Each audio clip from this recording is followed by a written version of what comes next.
Okay, so after quite the hiatus, thanks to energy-filled, packed Yom Tov, thank God. Body might be a little sore, but the soul's on fire. So you have to take all that energy and bring it with us into our learning to the year to come.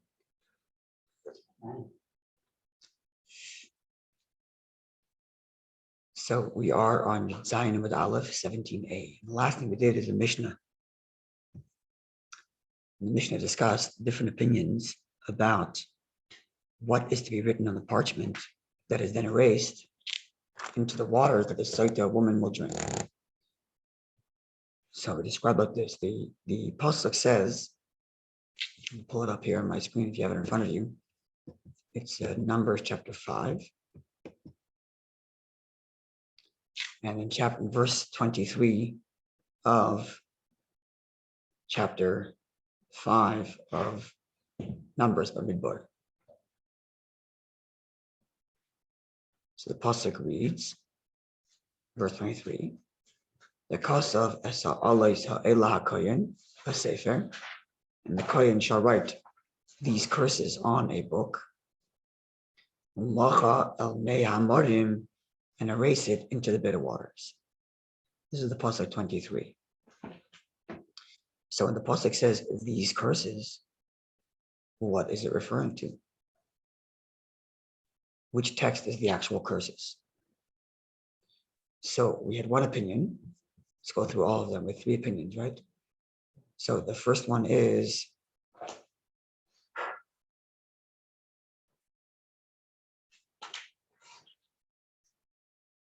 what you have is there's really 3 parts that can be involved. There is the actual curse itself. So the curse itself is verse 21, right? Where the verse says, the kohen shall now adjure the woman with an oath of the curse, and the kohen shall say to the woman, quote, may the Lord make you for a curse, an oath among your people, and the Lord causes your thigh to rupture and your belly to swell. For these curses bearing waters shall enter your innards, causing the belly to swell and the thigh to rupture. So the actual curse is second half of 21 and the first half of 22. So that would be the bare minimum. But you might also include verse 19, where in verse 19, it's a curse that's implied by a blessing. 19 and then 21, where the verse reads that if you did not lie down with this woman, then you shall be cleansed from this cursed waters. That's 19 and then 20. So 19 and 20 is curses that come by inference of a blessing. It's option number 2. So 4th option also. Option number 3 is to include end of chapter 21, where the woman says, Amen, Amen, where the woman says, yes, I agree, I accept. And another part that might be included is if you're going to write verse 19 and 20, which talks about the blessing inferred by the curse, and you're going to write the end of 21, which is definitely the curse, then you might also include the beginning of 21, which is an instruction to the kohen to give this curse to the woman. So those are the various different parts of the verses that might or might not be included. Yeah? Okay, so opinion number 1 is just 2 of the 4, which is to write number 1, the blessing, the curses that come as inference from blessing, which is verse 19, 20. Then to skip the instruction to the kohen to administer the oath, and then get to what he actually says, which is the curse at the end of 21 and 22. That is Rabbi Yossi's opinion. I'm sorry, that is the opening opinion of the Mishnah. Rabbi Yossi says to include also the instruction to administer the oath, because once you start the curse of verse 19, the curse that's inferred from the blessing, keep on going through 22 without skipping the instruction to the kohen to administer the oath. That's opinion number 2. Opinion number 4 is, so opinion number 3 is Rabbi Yehuda to write only the curse itself, not the original curse of verse 19, which is inferred to from a blessing, just the actual curse itself. Right, those are the 3 opinions. Did I miss any? Probably look back to my notes, just to recap. The first one is. No, I didn't skip any. It's those three opinions. Yeah, what are you saying? You write the first one is you write the curse. You write two curses. First, the curse that's inferred to by the blessing in verse 19, 20, and then the actual curse, which is in verse 21, 22. But you don't write the first half of 21, which is the instruction to the Kohen to administer the oath, and you don't write the end of 22, which is the woman saying Amen, Amen, Amen, twice. The next opinion was not to stop. Once you start writing the curse that's inferred to by the blessing at the end of 19, you keep on going through 22, or through the curses that go through into 22, and you include the instruction at the beginning of 21 to administer the oath, the instruction to the Kohen, but you don't include the woman saying Amen, Amen. Right? I think. And then you said the third one. I'm sorry. Rabbi Yossi says you write the entire thing, including the woman's saying Amen, Amen. So you include the instruction to the Kohen and the instruction to the woman to say Amen, Amen. I missed that, Rashmash. Because you don't stop. That's right. Rabbi Yossi says you don't stop. Once you start writing, keep on going all over the end, including the instruction to the Kohen to administer the oath, and including the woman saying Amen, Amen. Okay, that was Rabbi Yossi. And Rabbi Yehuda says just the actual curse itself, which is end of 21 and beginning of 22. That's it. So those are the three opinions.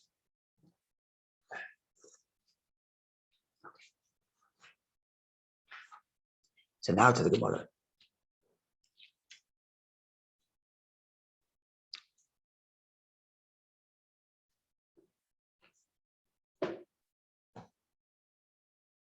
So what is the root of this dispute? Obviously, they're all reading the same verses, yet they come to different conclusions. So how are they inferring from the verse these various different conclusions? Says the Gemara, and the following verse is where their dispute lies. The verse reads in verse 23, verse reads, the Kosav Esa Allah Israel HaKoyin Basefer, and the Koyin shall write these curses on a book, and he shall erase it into the bitter waters. So, the manner in which the verse writes these words, these curses, is how they're going to come to the various different conclusions. Let's see. Back to the Gemara. Rabbi is of the view, starting with Rabbi, which was the first opinion, right? Didn't give any. Didn't give a name. You just said it was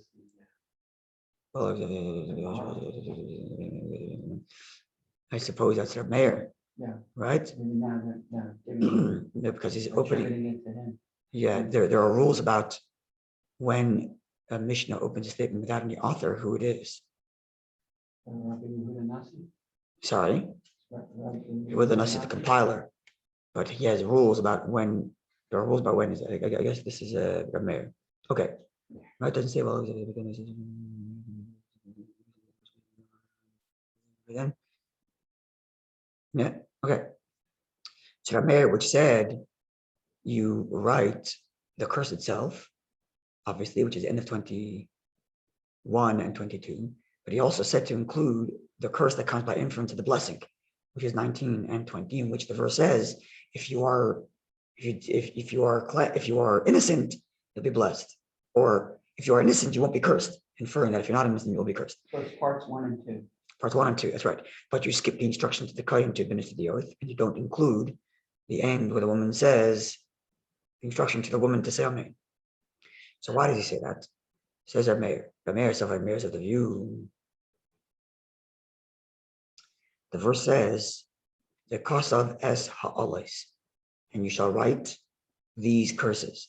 Now, we translate in English as these curses, but in Hebrew, if you wanted to do it right, because there's the word es, which is hard to translate, right? But Kosav means and write. Ha'olis means the curses. Now, the word es is hard to translate.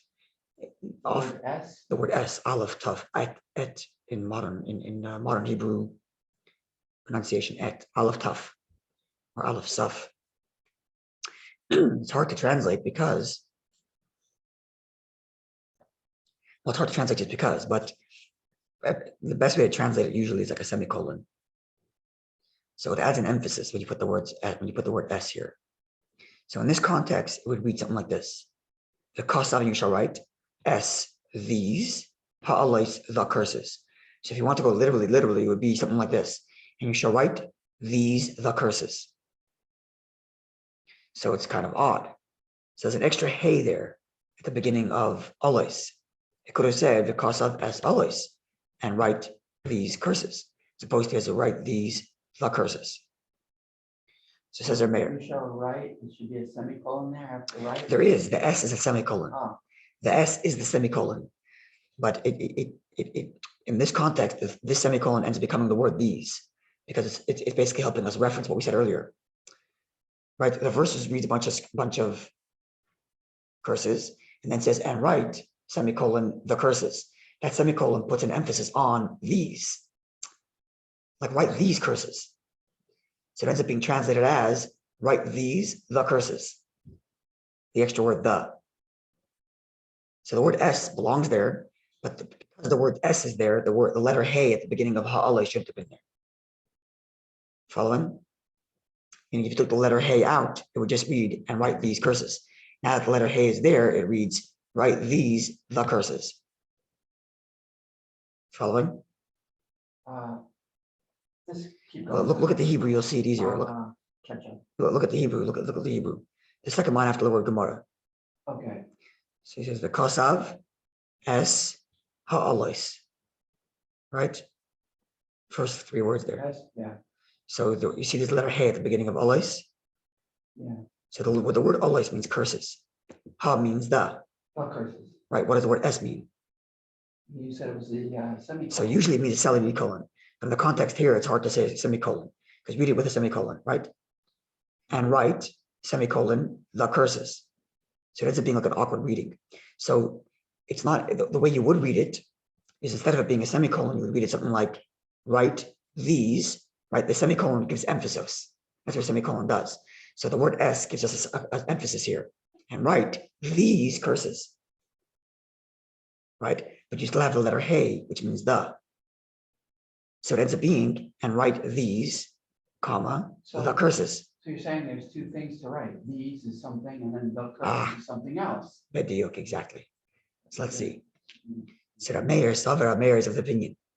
Allahs, had it said the word Allahs, curses, without the letter hey, which is the word the, I would say Allahs mamish, stick literally to the curses, which is the end of 21 and beginning of 22.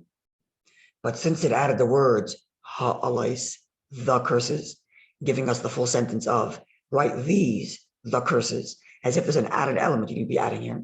The rabbis, this comes to include kololais, the curses, haba'is that are inferred, machmas, as a result of brachas, the blessing. That's part two. That would be part two, which was really written earlier, right? The part of the curse inferred from the blessing when the verse says in 19, and if you are innocent, you won't be cursed. Mm-hmm. Okay. Now, one second. If we're going to expand and we're going to include more, so maybe you should include other things too. Right. How far do you expand? How far to expand? So therefore, says our mayor, but the word says Ela. The kosav es ha'alais ha'ela. And write these, the curses, those ones. So it's like it's saying these ones a number of times already. Right? Ela also means these. So it's like kosav es ha'alais. Write these, the curses. Ha'ela, that those. But like the ones just mentioned. So now I have three. See another one. So that again is lamute. Because you wrote the words these, that comes to exclude, it comes to contract, it comes to specify. The word Ela means these. Very specifically. So that specifies and thus excludes. So it must be excluding something from the list of what's written. So what does it exclude? Klalois sheba Mishnah Torah. It comes to excludes the curses mentioned in Devarim. Devarim is referred to as Mishnah Torah, and Devarim, of course, is Moshe Rabbeinu's big speech before he dies. And there, in chapter 29, Moshe Rabbeinu mentions curses that will befall the Jewish people if they, God forbid, betray the Torah.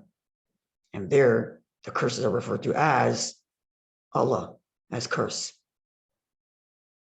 So when it says these curses, it means only include the curses described here for the Sotah rather than any other curse you find in Torah, which would be elsewhere. The verse refers to as curse with the same word Allah.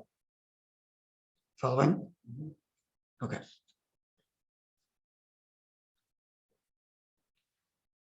Now this word, Ela, which means specifically these, also has a double specification because it says Ha'ela, the these.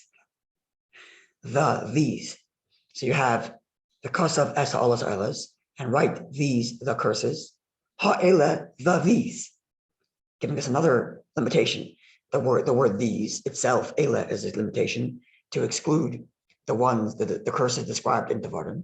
And then that word these also has another letter to it, the letter Hey, making the, giving us another specification, another limitation.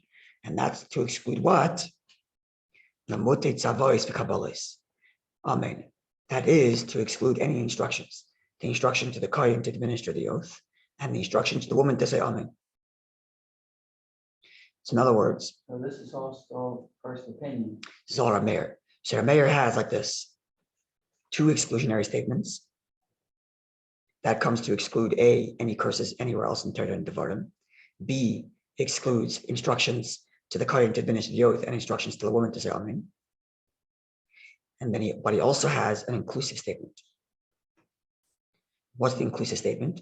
When the pasuk says, write these, the curses, es ha'alais, that extra inclusion is to tell us to include the curse that comes as a result, that's inferred to from the blessing. And that's how Rabbi comes to his conclusion.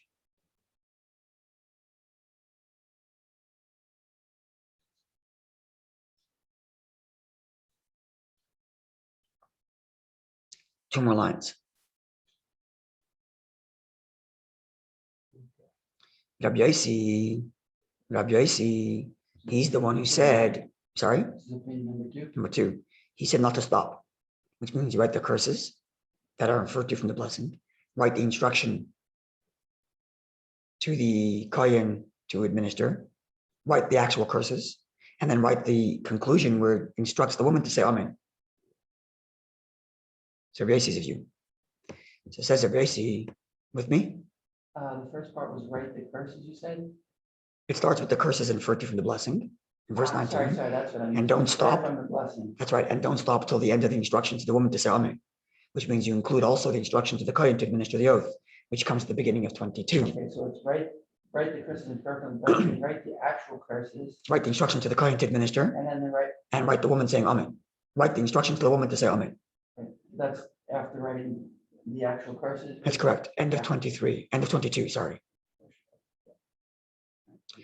So that's right. So it says Rabbi Yossi, I agree with everything you said, Rameir. I agree that you have two exclusionary statements, which to exclude the blessing, to exclude the curses of anywhere found in Torah. anywhere else found in Torah, which is in Devarim. So I agree with that. Plus, I agree that there is, that I agree with all this exclusion. And I agree that there's an inclusion in the word these, the curses, that extra hey, to include the curse that's inferred to from the blessing. But I have one extra inclusion, namely S, the word S itself, which I mentioned before, translates as these, right, these, the curses.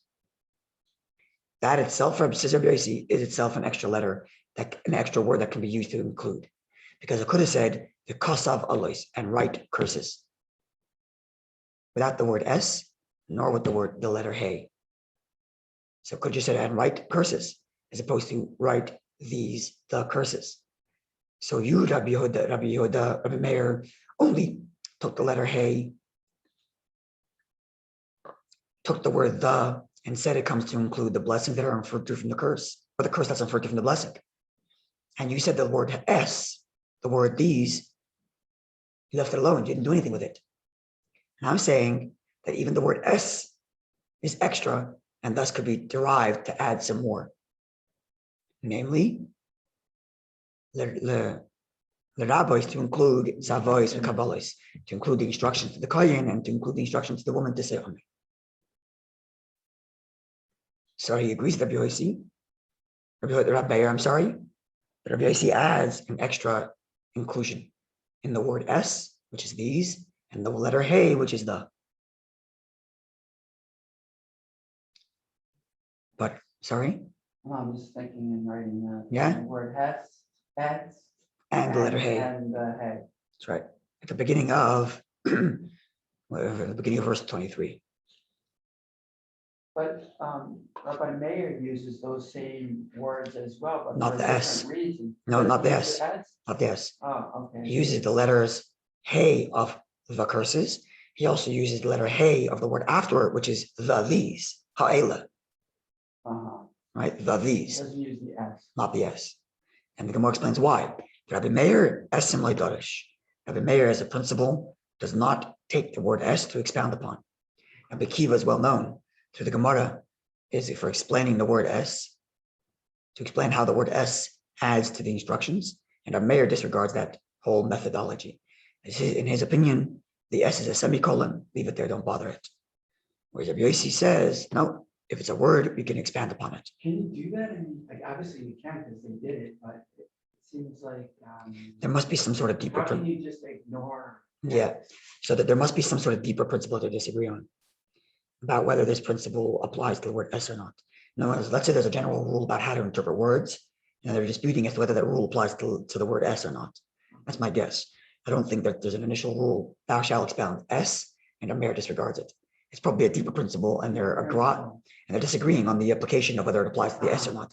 That's my guess. Yeah. But we'd have to look up the original sources for where Rabbi Meir disregards the study of S, and then we could really know which on the side they tell us to look up. Hold on a second. They tell us to look up where. Think about them. They give us like a list of 1, 2, 3, 4, 5, 6, 7 places to look up where Meir disregards the S interpretation.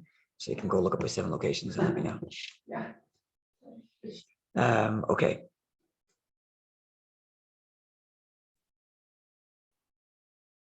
Okay, now Rabbi Yehuda, let's do final Rabbi Yehuda, and then we'll leave the commentary tomorrow. The next one? Yes, Rabbi Yehuda was most limited.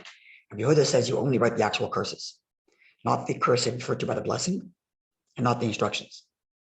So Rabbi Meir says, Rabbi Yehuda says, I take all of your expansions, all of the words you use to expound, but you took some of them to be inclusive, right?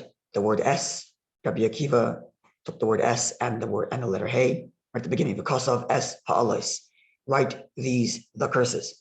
So the word these and the word Rabbi Akiva took the word these and the to expand, to include the instructions and to include the curses that come from the blessing. Rabbi Yehuda said, oh no, only take one of those two to include the curses that come from referred to from the blessing, right? But Rabbi Yehuda says, I take all of those and I use each of those for limitation, not for expansion. And thus I limit everything.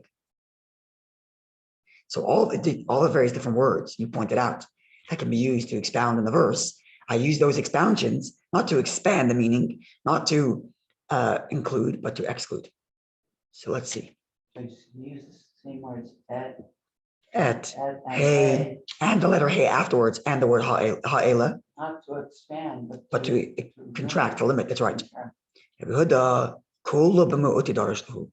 He explains all of those extra letters and all those words to limit the meaning. Meaning, Elois, Alois, the verse says curses. That means curses, mamish. That means literally the curses. Ha'alois, the curses. That letter hey, lemotiklolos abois machmas brachas. That comes to exclude, not include, but to exclude the blessings, the curses that come as a result of the blessing, or they infer from the blessing. Eila, it says these, to exclude any other curses you find in Torah, specifically the ones in Devarim. Ha'ela, these, to exclude any instructions to the kohen to administer the oath, and the instruction to the woman to accept amen. So he takes all of the inferences and uses them simply as exclusionary measures. Okay, we're going to stop over here. There's going to be more back and forth tomorrow. So we're going to have to really tighten our thinking caps on Monday morning, God It's willing. hard to Yeah. see how in one opinion they're using these words. Yeah. To be inclusive, and then another stage uses it to exclude. Yeah. Okay, we're going to discuss that tomorrow. It's very, Yeah, so Rabbi Hood is consistent. He uses everything to exclude. The question is why the mayor uses some to exclude and some to include. Right? that's true. That we'll discuss on Monday, God willing. Tomorrow, Shabbos Bereshis, and the Hasidic saying goes, the way one orientates oneself on this Shabbos, that's the way the whole year follows. Meaning to say, not simply that you're judged based on how you behave this year. Rosh Hashanah and Yom Kippur, you behave a certain way because you're being judged. Shabbos Bereshis, the judgment's over already, at least to some degree. But the challenge is when you begin, quote unquote, regular life, how do you position yourself? The way you position yourself, that's the way things flow. So it's a very powerful, potent Shabbos to make sure we set ourselves in the right path so that we take all the energy of the last month and position it in the right way. Right. Yeah. All right, so a wonderful day and a wonderful Shabbos.